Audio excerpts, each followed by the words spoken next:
এক বুদ্ধিজীবী এক আলেম সাহেবকে বলল, হুজুর আপনারা যে এত পরকাল পরকাল করেন, পরকাল বলতে তো কিচ্ছু নাই। আলেম সাহেব বললেন, আচ্ছা তাই নাকি? বুদ্ধিজীবী বলল, হ্যাঁ। তখন আলেম সাহেব বললেন, আচ্ছা আমি যদি এখন বলি আপনার ব্লাড ক্যান্সার হয়েছে, আপনি কি বিশ্বাস করবেন? তখন বুদ্ধিজীবী বলল, আমারে কি পাগলে কামড়াইছে নাকি এই ফালতু কথা বিশ্বাস করব? তখন আলেম সাহেব বললেন, যদি এই কথাটা কোনো বিশেষজ্ঞ ডাক্তার অত্যাধুনিক যন্ত্রের সাহায্যে চেক আপ করে আপনাকে বলে, তখন কি আপনি বিশ্বাস করবেন?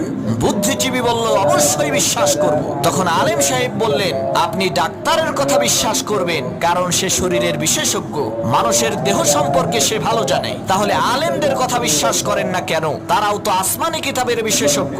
কোরআন হাদিসের মাধ্যমে তারা পরীক্ষা করে বলেন যে পরকাল আছে, মৃত্যুর পরে আরেকটা জীবন আছে, জান্নাত আছে, জাহান্নাম আছে। তখন বুদ্ধিজীবী তার বুদ্ধি খাটাইয়া বলল, হুজুর আপনি ঠিকই বলছেন, আপনার কথা সত্য, পরকাল আছে।